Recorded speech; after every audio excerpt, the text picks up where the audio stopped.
Well, tell me, mama, what's going on? Tell me, darling. Welcome back, everybody. The Bacon and Egg Show, Texas versus Tech, 2021 postgame show.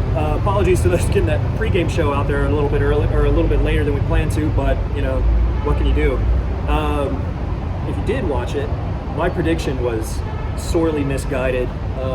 Hey, at least I got Tech's points right, but I did not anticipate a 70 spot from the Horns today.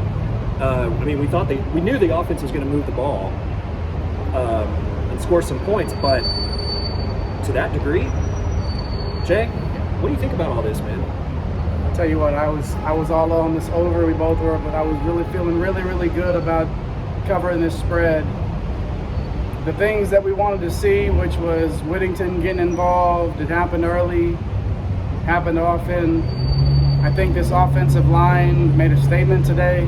I think for me, that's the thing that I'm the most pleased with, is the way that the offensive line played today. I said before the game that Tech's defensive line wasn't the biggest, wasn't the most imposing, but this is what you do against teams that are not the biggest and not the most imposing. You drive them into the dirt, you find ways to keep drives alive over and over and over again, and you just beat them until they can't take it anymore. There were some things that we'll discuss briefly that, you know, we might want to see cleaned up, especially on defense, but I think, Kerry, for the most part, this was a pretty complete performance. First time that the Longhorns have scored 70 points since the 2005 Big 12 championship against Colorado. Let that sink in for a little bit. But I thought we did see a lot of the all gas and no brakes that Sark has promised us, and overall this was a really great performance for me. Yeah, absolutely. I think on the offensive side of the ball to start, obviously Bijan was going to do what he was going to do, and he did it. Like what we saw from Roshan, he, you know, just does what he does. I mean, the main cast of characters did the things that you were expecting them to do coming into this game. Xavier Worthy is a guy that I don't know what else you can say about him at this point besides he is, I mean, I think he's clearly the most explosive wide receiver on this team, and he's a true freshman. I mean, what else can you say about him? Yep. Tight end play was fine. We saw, you know, Brewer get out there a little bit, get some touches. Still would like to see Jared Wiley get a little bit more involved, but I mean, why? When you've got Whittington involved, you've got Joshua Moore being involved, you've got, the ball can only get spread around so much. So, you know, no gripes there. Casey Thompson, to me, has solidified his role as the starter with this team. I think the way that he reacted in the pocket, the way that he did, you know, he kept his eyes downfield. He didn't just tuck it and run when there was a little bit of pressure. I think he looked poised. He looked solid in there, and I don't, you know, Hudson Card came in and played tough, especially that run trying to go for the end zone there. But absolutely. I mean, this is Casey Thompson's job at this point. No more week to week kind of thing with this. I think he's the man going forward. Jay, let's talk about the defense real quick. 35 points allowed. You would say not ideal. However, 14 of those came on basically just back-to-back over-the-top plays where Jameson just got. You said it in the stands. It was kind of a, you know, if that's the weak link, found kind of the weak spot with him. After that, we saw Darian Dunn came in and played solid. What do you make of this defense coming out of this game, heading up to Fort Worth against a TCU team who, by the way, lost today to SMU? What do you make of the defense? I mean, there was a lot to take away from this defense, I think. What do you got? Yeah, I think for me, we finally got home a couple of times on the defensive line, making some plays there. Let that pocket collapse. I mean, there was. I mean, I looked at you today and I was like, that was a coverage sack. You know, yeah. like there was a coverage sack today. Just our defensive lineman getting home. That tells you you're dominating that line of scrimmage. Yeah, you know, Jameson. You take the good with the bad with him, and I think some of those things are fixable. You have the really nice punt return, and then you have the two balls over the top that's on film now. That's going to be something that people are going to take a shot at Texas, and you know, with that deep ball, because it really seemed to me like the only thing that they were really susceptible to today. But for me, I think the linebacker play was fine, was good enough. You mentioned Darian Dunn. He's somebody that I think earned himself some more time. Yeah. Along with Sorrell, big Sorrell out there, number 88. I think he earned himself some more time too. The defensive tackle rotation, I think, to me, is moved on to be the biggest in terms of who's going to be the guy from week to week. Who needs to be the guy from week to week? I don't agree. I don't agree with you. But honestly, I think that's going to be the biggest rotation sort of point right now for me will be those defensive tackles. And all of them at any given time can make plays, and they've shown that. But for me, I want to see Ojamo involved more. He had his nose in there a couple of times making some really nice plays. I thought the linebacker play, like I said, was good enough. I still want to see more off the edge. Overshown stuck his nose in there a couple of times. But yeah, I mean, all in all, I think it was a pretty solid defensive performance, even though you see a 35 spot there on the board. That's, you know, when you're scoring 70 points, the ball's going to get back to the plays ran were almost even. So, I mean, like, it just, you're going to give up some points when you play this style of football. And there are some things to clean up, like the coverage. The linebacker play could be a little better, like I mentioned. But for me, all in all, I thought this was a pretty good performance. Didn't have to punt the ball, which sort of negated my my displeasure for Dicker having to pull double duty on that. And he didn't have to kick any field goals Didn't either. have to kick any field goals. Yeah. Just, 10 for 10 on the extra points, which is wild to say out loud. 10 extra points that you kick in a football game, that's, you're doing something right. So was there anything, Kerry, that anything else you wanted to hit on that sort of really stood out to you in this game? We saw the offensive playmakers that were there, forcing turnovers, that interception, which then Casey gave the ball back on the only mistake that I felt like he made all game, really trying to force that. But anything else standing out to you today? Yeah, I think, in just kind of a general sense, this is another game. We're now 3 out of 4 games this season where the team has looked very well prepared.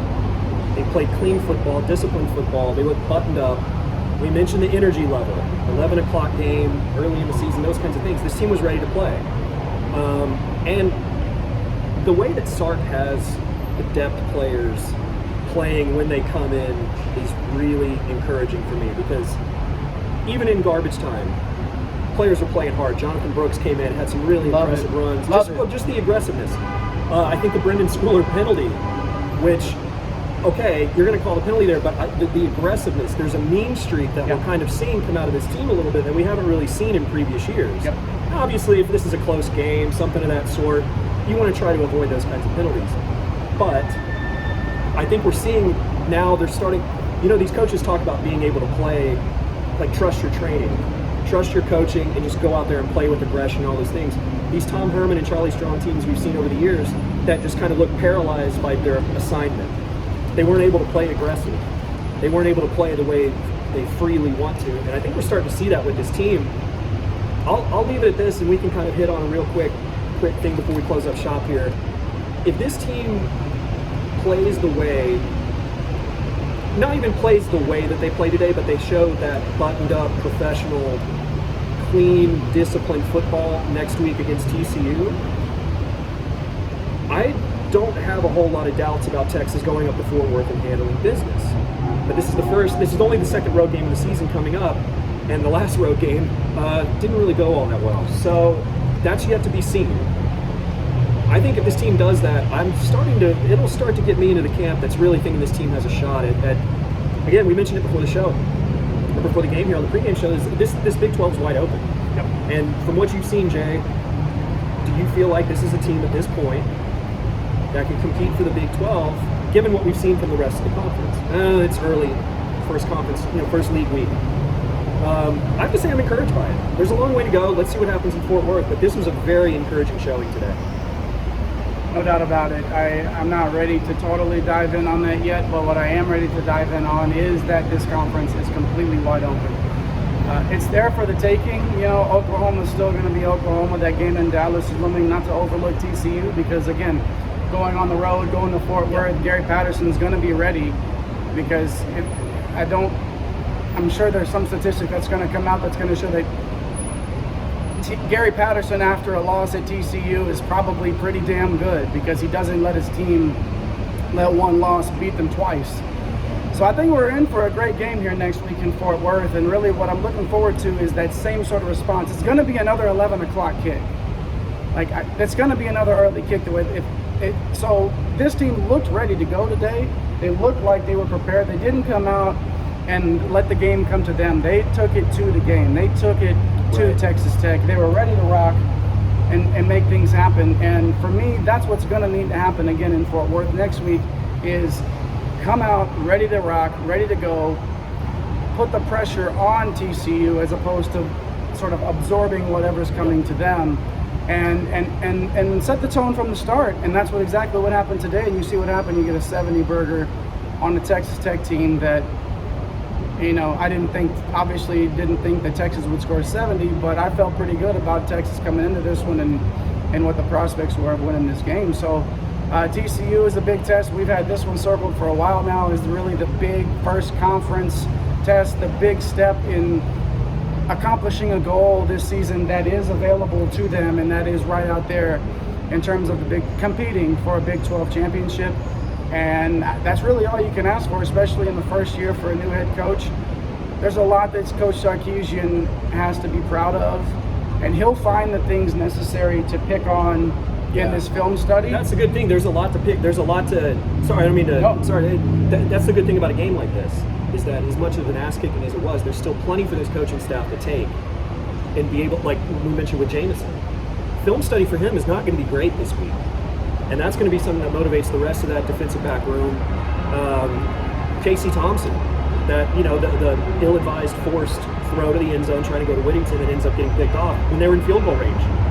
That's something that Sark is going to be able to coach. It's a coachable error though. Yep. And I don't know what else you can really ask for in terms of this performance.